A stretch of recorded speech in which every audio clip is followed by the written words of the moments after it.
इस देश में कालीचरण हो गया, कभी इस देश के अंदर वसीम रिजवी हो गया, कभी इस देश के अंदर नरसिंहन सरस्वती हो गया। अरे भैया, आप देश के डेवलपमेंट की बात करेंगे या दंगे और फसाद की बात करेंगे? नारी शक्ति की हो तब तो आप हथियार नहीं उठाते, तब तो आप चुप और मौन हो जाते हैं, क्योंकि उस बेटी के साथ बलात्कार करने वाला भारतीय जनता पार्टी का एमएलए होता है कुलदीप सिंह सेंगर। एक नरसिंहन सरस्वती ने बोला कि भारतीय जनता पार्टी की महिला जो है वो नेताओं के पास जाती है। किस तरीके का आपने बयान सुना होगा, उनका जो गलत बयान था उसको लेकर न स्मृति ईरानी बोलती हैं, न मीनाक्षी लेखी बोलती हैं। खबर आ रही है कि हरिद्वार धर्म संसद करने वालों में से एक वसीम रिजवी गिरफ्तार हो गए हैं। आप इसे किस तरह से देखते हैं? देखिए, सबसे पहली बात तो आपने बात करी वसीम रिजवी की उर्फ जितेंद्र त्यागी की।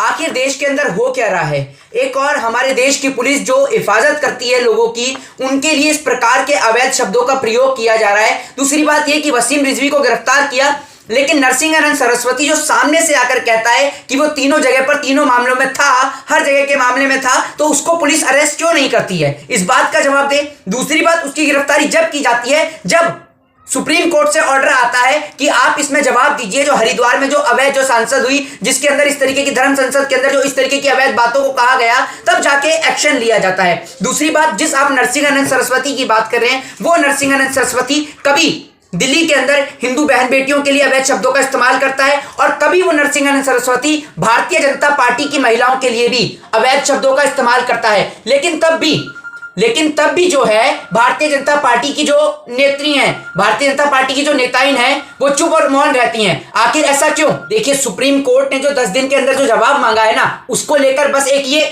नॉर्मल सी एक फॉर्मेलिटी पूरी की गई है। बाकी उत्तर प्रदेश के अंदर चुनाव है, ये लोग हिंदू और मुस्लिम की राजनीति करना चाहते हैं, इसलिए दंगे और फसाद कराए जा रहे हैं। और नरसिंहन सरस्वती कोई पहली बार इस तरीके का बयान नहीं दे रहा है। नरसिंहन सरस्वती कई बार इस प्रकार के अवैध बयान दे चुका है। कभी इस देश के अंदर जो मनमोहन सिंह को गोली मारने की बात की जाती है, कभी इस देश के अंदर महात्मा गांधी को लेकर गलत शब्दों का प्रयोग किया जाता है। और दूसरी बात, आप इस देश के अंदर कर क्या रहे हैं? एक महाराज हैं, आपने उनका नाम सुना होगा, सागर सिंधु महाराज। वो जनाब क्या कहते हैं कि आप 5,000 का फोन मत खरीदिए, 1 लाख रुपए का हथियार खरीदिए। मतलब आप सरासर हिंदू जो बच्चे हैं उनके हाथ में जहां ये कलम होनी चाहिए, ये कलम को छोड़ के आप उनके हाथ में हथियार थमाने की बात कर रहे हैं। वो हथियार उठाएं हैं। मतलब अगर कोई पिता अपने बेटे को पढ़ा रहा है, लिखा रहा है, तो वो इसलिए कि वो 1 लाख रुपए का हथियार खरीद के लाए। और 1 लाख रुपए का हथियार अगर आपको खरीदवाने का शौक है, तो ये हथियार नेताओं के बच्चे क्यों नहीं खरीदते? क्यों इस देश के अंदर ये गरीब जनता को लेकर ये बात कही जाती है? इस बात का जवाब दें। इस बात का जवाब क्यों नहीं देते? आप एक बात मुझे बताइए, कभी इस देश के अंदर, बिहार के अंदर जो धर्मदास महाराज हैं, वो कहते हैं मनमोहन सिंह को गोली मारो। कभी आपने देखा कि हरिद्वार के अंदर कहा जाता है कि क्रिसमस नहीं मनाया जाएगा, मुस्लिमों के पर्व नहीं मनाए जाएंगे, सिर्फ इस देश के अंदर हिंदुओं के त्योहार मनाए जाएंगे? आप ये मुझे बताइए कि आप कौन से हिंदुओं की बात करते हैं?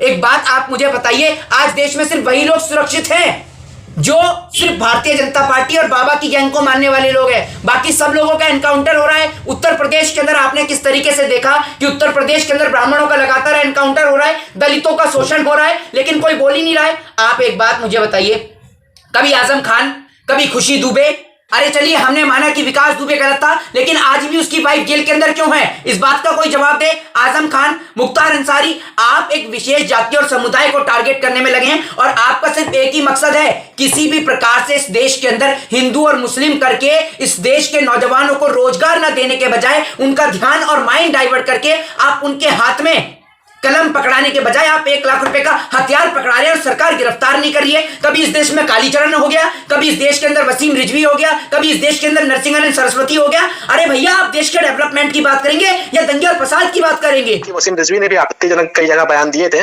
लेकिन जिस धर्म संसद को लेकर के उसके ऊपर मामला दर्ज हुआ, वहां तो वसीम रिजवी ने ऐसा कोई स्टेटमेंट नहीं दिया था। देखिए, पहली बात तो मैं आपको एक बात बता दूं कि वसीम रिजवी को मोहरा नहीं बनाया जा रहा है, उसको इसीलिए इस्तेमाल किया गया है।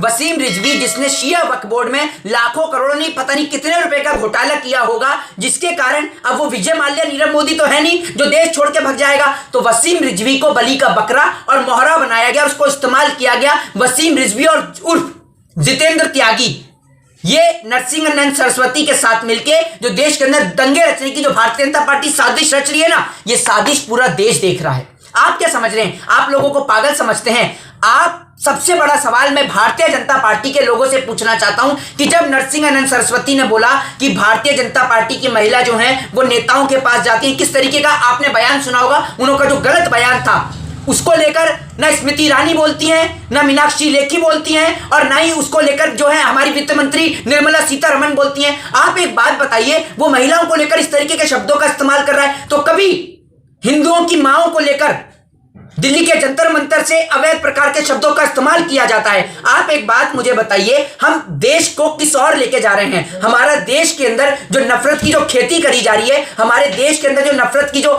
खेती को पाया जा रहा है, हमारे देश का युवा रोजगार मांग रहा है, तो आप उसको कहते हैं कि आप पढ़ाई की जगह, कलम की जगह आप 1 लाख का हथियार उठाइए। सरकार क्या कर रही है आप इस देश के अंदर? और आज आपको मैं एक बात बता दूं कि अगर इस देश के अंदर इसी तरीके से मुद्दों को डाइवर्ट किया जाएगा तो ये दिन दूर नहीं जब आप इस देश को दोबारा से गुलाम बनवा देंगे।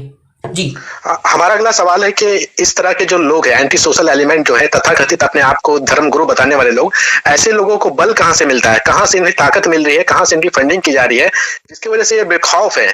इनको समर्थन प्राप्त कहां से हो रहा है, ये बात आप नहीं जानते क्या, जो आप मेरे मुंह से पूछ रहे हैं? पूरा देश जानता है इनको भारतीय जनता पार्टी का समर्थन है। लोग क्यों बोलने से डरते हैं? अरे भैया, ये जो लाखों करोड़ रुपए की जो धर्म संसद हो रही है, जिनके अंदर विवादित बयान दिए जा रहे हैं, आपने कभी धर्म का प्रचार किया है? आपने एक बात बताइए, कब राम ने इस प्रकार की बात कही कि आप हथियार उठाइए? बताइए ना। जब बात हमारे मान सम्मान की हो, जब बात महिला की हो, जब बात नारी शक्ति की हो, तब तो आप हथियार नहीं उठाते, तब तो आप चुप और मौन हो जाते हैं, क्योंकि उस बेटी के साथ बलात्कार करने वाला भारतीय जनता पार्टी का एमएलए होता है, कुलदीप सिंह सेंगर। एक बेटी के साथ बलात्कार करने वाला जो है वो उत्तर प्रदेश के हाथरस के अंदर जो होता है, वो भी उसको भी बीजेपी का समर्थन होता है। तो आप लोग चुप और मौन रहते हैं। जब बेटियों के साथ, महिलाओं के साथ बलात्कार होता है, तब तो आप चुप और मौन रहते हैं, तब तो आप बात नहीं करते हैं बिल्कुल भी। इनको पूरा का पूरा श्रेय जो है वो भारतीय जनता पार्टी का है। और एक बात मैं आपको बता दूं, इस देश के अंदर अमित शाह कहते हैं हिंदू खतरे में है, संबित पात्रा कहते हैं देश सुरक्षित हाथों में नहीं है। दूसरी ओर आप देखें, मोदी जी कह रहे हैं मेरी जान को खतरा है। अरे मोदी जी कह रहे हैं कि उनको खुद को खतरा है। और आप एक बात बताइए, दूसरी ओर अंधभक्त कह रहे हैं कि ब्रेव पीएम मोदी ट्रेंड करवाने में लग रहे हैं, कह रहे हैं 56 इंच का सीना मोदी जी का। मुझे तो लग रहा है भैया कोई फिरकी ले रहा है, कोई फिरकी ले रहा है भारतीय जनता पार्टी की। और भारतीय जनता पार्टी के नेताओं की ऐसी फिरकी ली जा रही है कि फिरकी घूमते घूमते सारे नेता भी गायब होते जा रहे हैं। और उत्तर प्रदेश में आप कितने भी दंगे और फसाद कर लीजिए, वहां आपकी दाल गलने वाली नहीं है। और आप उत्तर प्रदेश का चुनाव हार रहे हैं। लेकिन मैं आपके चैनल के माध्यम से आज लोगों से हाथ जोड़कर क्षमा मांगना चाहूंगा कि देश के कार्टूनों को, जी हां, मैं इनको कार्टूनों की श्रेणी में रखता हूं जो दंगे और फसाद की बात करते हैं। ये जो देश के कार्टून, जितेंद्र त्यागी हो, चाहे नरसिंहानंद सरस्वती हो, चाहे वसीम रिजवी हो, इन कार्टूनों के लिए आज मैं बोल रहा हूं, मैं आपसे क्षमा चाहता हूं, क्योंकि मेरा मुद्दा देश के नौजवानों के लिए आवाज उठाने का है, मेरा मुद्दा इस देश के लिए आवाज उठाने का है। इन जैसे नफरती चिंटुओं के लिए मैं कभी बात नहीं करता। लेकिन आज जो नफरती चिंटू देश में नफरत का जहर घोल रहे हैं, इस नफरत के जहर से आपको और हमें अपने और अपने बच्चों को निकालना होगा। क्या लगता है, आपको क्या लगता है कि सुप्रीम कोर्ट जो है इन जैसे लोगों पर शिकंजा कसेगा? आप देखिएगा 5 से 10 दिन में ये लोग बाहर नजर आएंगे। और जैसे जैसे उत्तर प्रदेश के चुनाव की सरगर्मी बढ़ेगी, इस प्रकार के बहुत सारे ऐसे मामले हैं जो सामने आएंगे।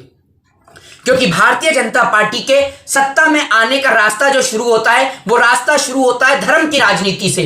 वो धर्म की राजनीति जिस धर्म को ये कभी मानते नहीं है, उस राम और कृष्ण की बात करते हैं जिस राम और कृष्ण के अनुशासन, नियम और पालन का ये कार्य नहीं करते। ये राम और कृष्ण को तो मानते ही नहीं है। ये तो भैया राम और कृष्ण की धज्जे उड़ाने में लगे हैं। उत्तर प्रदेश के मुख्यमंत्री जी जो खुद कहते हैं, इस तरीके का बयान देते हैं कि वो कंगना रनावत की फिल्में देखेंगे। जो मुख्यमंत्री चुनाव जीतने के बाद फिल्म देखने की बात करता हो, वो जनता के लिए कहां से काम करेगा? तो ये बात तो आपको और अपने बच्चों को समझानी चाहिए। वो आपके बच्चे जो आज देश के अंदर जी न्यूज को देखकर और सुदर्शन जैसे चैनलों को देख के अपने दिमाग को डाइवर्ट कर रहे हैं। क्या इस देश के नौजवानों को यह समझ में नहीं आता कि इस देश के युवाओं को रोजगार चाहिए, इस देश के युवाओं को स्कूल चाहिए, इस देश के लोगों को बेहतर शिक्षा और स्वास्थ्य चाहिए? और आप उन्हें धर्म के मामले में उलझा रहे हैं। आप उनको कह रहे हैं कि 1 लाख का हथियार लीजिए, 5000 के फोन से क्या फायदा है? अरे आप माने रोजगार देने की आपकी औकात नहीं है। मैं मानता हूं कि भारतीय जनता पार्टी की औकात रोजगार देने की नहीं है। तो आप देश के युवाओं के हाथ में 1 लाख का हथियार क्यों उठवा रहे हैं? इस बात का जवाब दे भारतीय जनता पार्टी हमें। हमारा आखिरी सवाल है कि क्या इस गिरफ्तारी का असर जो है वो आने वाले 5 राज्यों के विधानसभा चुनावों पर पड़ेगा?